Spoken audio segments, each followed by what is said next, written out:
Welcome to Tech Thursdays, where we're going to tackle things like 3D printing, electronic repairs, and other DIY projects relating to electronics and tech. This is by far the worst problem I've had with this printer.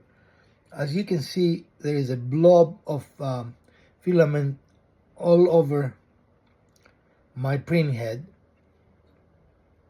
And I will be able to show it to you a little better once I remove it and put it on my bench to start working on it.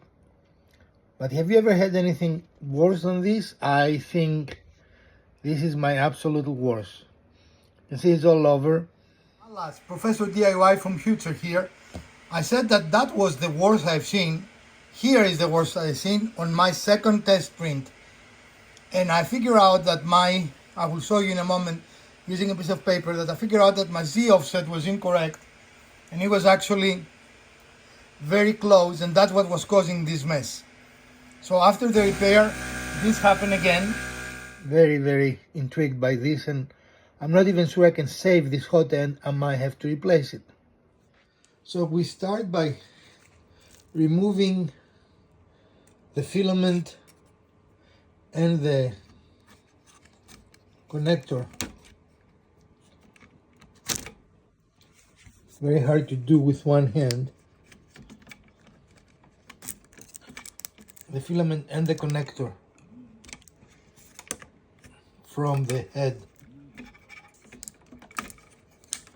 I'm sorry, again, it's very hard to do this with one hand, but here we go.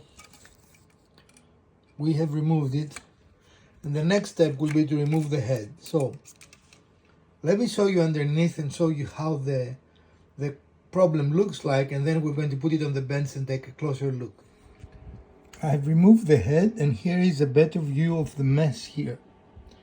I hope I can clean it, but if I cannot, that will also be okay. As I said, I have an extra hot end that I can replace. One of the advantages of the Unclog printer is these parts are very inexpensive and very readily available.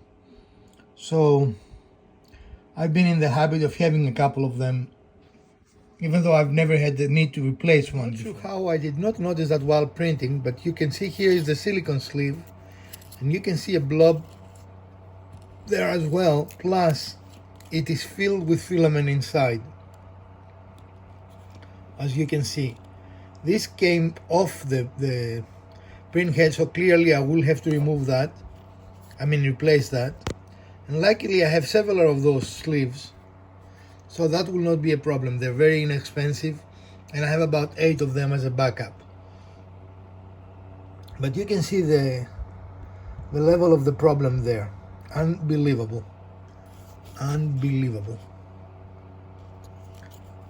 I have never seen something like that before, and I'm not sure how I would have dealt with that if I was just now starting with my 3D printing journey.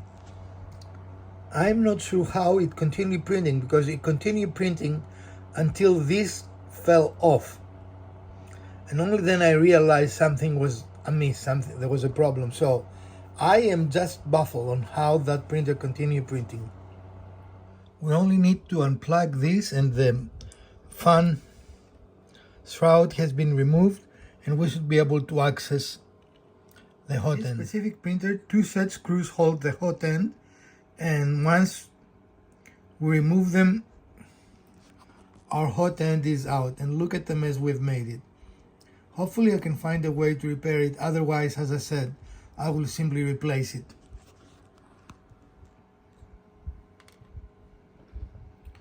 And here is the replacement, so we will not have any difficulties doing that.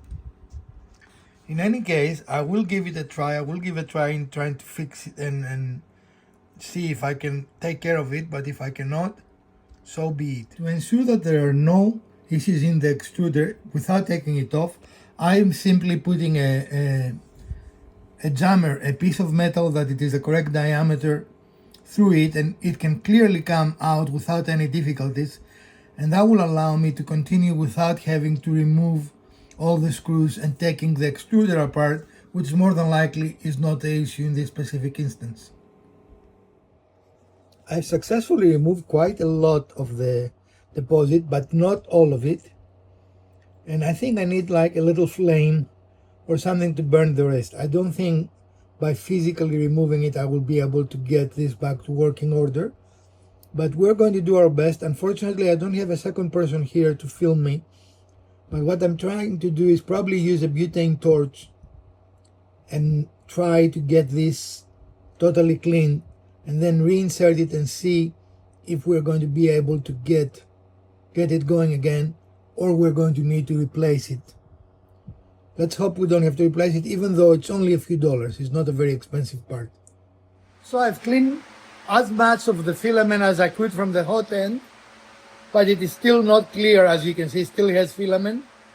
And I also cannot see through it, which indicates to me there is filament inside, right? Yeah. So the next step, and it may or may not be successful, be careful here, you can burn yourself. I'm going to use a butane torch.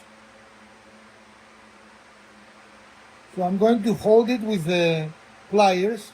Is that what it's called? Yeah. And then we're going to light the butane. And we're going to try and heat it. You can see it's burning some.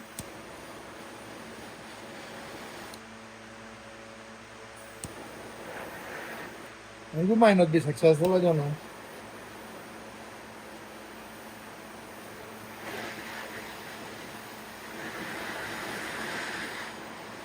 If there is any in there, it should come out. Then make sure you don't burn yourself. Yeah, or your clothing, or your camera person. But as you see, some of it is dripping out.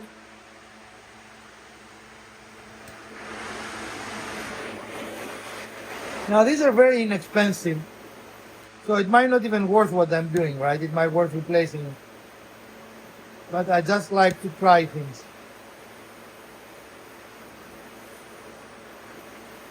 Can you see it glowing there? Yep.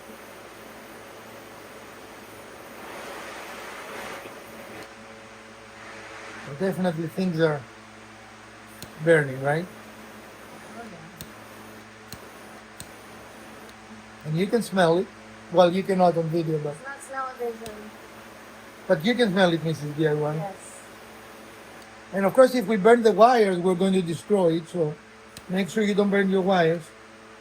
Ooh, I saw some flames there.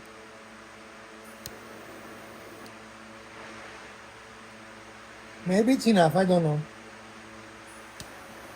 Maybe I'll put some. What's the purpose of heating it up to get the Burn the filament. burn the filament and make it become liquid and come out? Right, and that's what's happening there. Because You're melting it. I cannot put the protective silk with all this filament, and I have to remove this tip. This is done, you know. But with all the thing caked on it, I cannot remove the tip.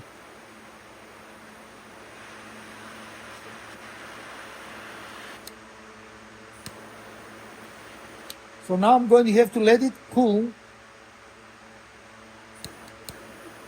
You can see it though, right?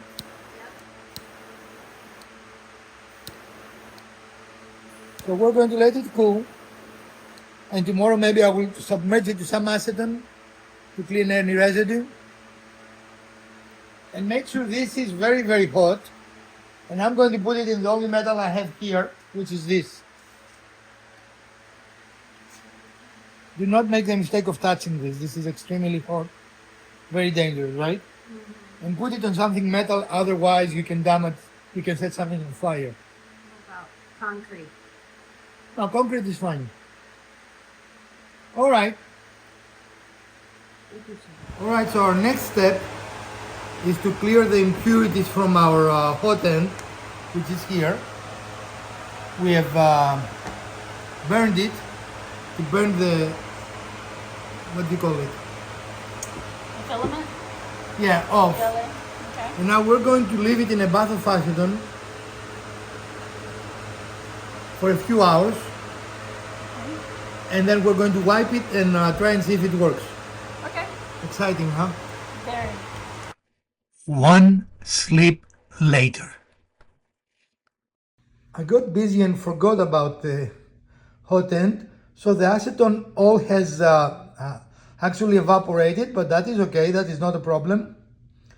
We're going to take it off, see if we can clean it anymore, and then we're going to go and try and see if we can use it. I think this is as good as we can expect it to be. It doesn't have to be perfect, but you can see that our point here is nice and clean. Everything is reasonably clean. The next step is to make sure that our cables, our wires, are not melted and they're not touching anywhere. So that looks good. So this is a usable piece. Again, it took a couple of days to clean it, mainly because of waiting. I'm not sure it's worth doing it or not, but I like to try things in case in the future these parts become a little less readily available. So now we'll know if this works or not. So everything has been put together and I'm going to try a print. It's going to take some time to warm up, so I'm not going to show you that, but we'll get back on it, start printing. Okay, first sign is good. It is taking the correct positions. Now let's see if it's going to start printing. Okay, testing its position, and now it should be leaving a very thin stream, and it is. And now it should leave a little bit of a blob. And as you can see, it did. And it is drawing a circle. That's what I've asked you to do, is just a circular object. So I think we are in good shape. So we're going to use a small old school system here, and you can see a piece of paper cannot go under the nozzle there, which indicates to me that the nozzle is too low on the bed. So we're going to go to settings. I'm going to go to move axis, and this is our Z axis. And right now it is set at, I cannot make it focus, I'm sorry, 0.061. So we're going to raise it some. And see if it goes under now. Yes, indeed. So now we can go under. So I raised it about 1 millimeter, and as you can see now it's clearing very, very easily. And now we're going to print. This is by far the worst that I've seen any blockage on this printer or any of my other 3D printers. So I will let you know why I think this was caused after I investigate the printer, and I'm going to run some tests to it, and I'll be right back with you. But as you can see, this is a glorified mess. I could not believe how much worse that was from the previous one that I thought was the worst I have seen. This is my final test print. It is a fairly large print, so I want to make sure that even at maximum temperatures the print head operates as it should. And as you can see, it is doing a very, very good job. I'm very pleased so far with the progress. So after the repair, the printer is printing pretty cleanly, as you can see. And I'm going to monitor for the next two prints more closely to make sure we don't have any deposits on the hot end. Overall, success.